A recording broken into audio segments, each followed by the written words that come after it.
انشاءاللہ عز و جل آپ کو حضور غوث پاک رحمۃ اللہ تعالی علیہ کے بچپن کے کچھ واقعات عرض کرتا ہوں۔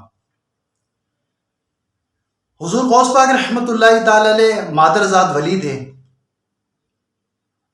آپ رحمۃ اللہ تعالی علیہ ابھی اپنی ماں کے پیٹ میں ہی تھے، اور آپ کو جب چھینک آتی تھی اور آپ کی والدہ جب اس پر الحمدللہ کہا کرتی تھیں تو آپ جواب میں یرحمک اللہ کہا کرتے تھے۔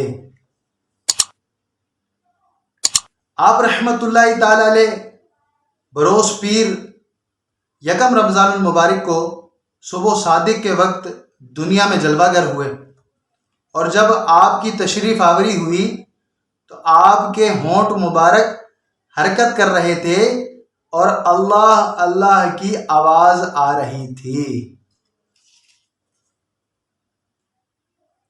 جس دن آپ رحمۃ اللہ تعالی علیہ کی ولادت ہوئی، اس دن آپ رحمۃ اللہ تعالی علیہ کے دیار ولادت جیلان شریف میں 1100 بچے پیدا ہوئے۔ وہ سب لڑکے تھے اور سب کے سب ولی اللہ بنے۔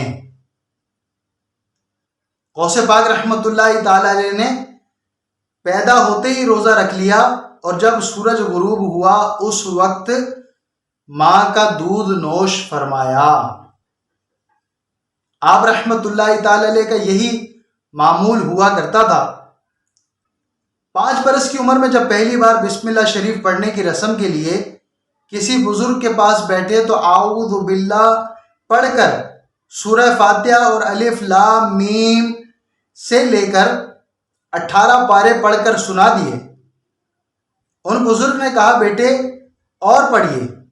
فرمایا بس مجھے اتنا ہی یاد ہے، کیونکہ میری ماں کو بھی اتنا ہی یاد تھا۔ جب میں اپنی ماں کے پیٹ میں تھا تو وہ اس کی تلاوت کیا کرتی تھیں، میں نے سن کر یاد کر لیے۔ جب آپ رحمۃ اللہ تعالی علیہ لڑک پن میں کھیلنے کا ارادہ فرماتے تو غیب سے آواز آتی، اے عبد القادر، ہم نے تجھے کھیلنے کے لیے پیدا نہیں کیا۔ آپ رحمۃ اللہ تعالی علیہ مدرسے میں تشریف لے جاتے تو آواز آتی، اللہ کے ولی کو جگہ دے دو۔ یوں تو حضور غوث پاک رحمۃ اللہ تعالی علیہ کی بے شمار کرامات ہیں۔ یہ بچپن شریف کی چند کرامات آپ کی خدمت میں عرض کی ہیں۔ اللہ کریم حضور غوث پاک کا فیضان ہم پر بھی جاری فرمائے، اور ہمیں حضور غوث پاک رحمۃ اللہ تعالی علیہ کے صدقے بے حساب جنت میں داخلہ عطا فرمائے۔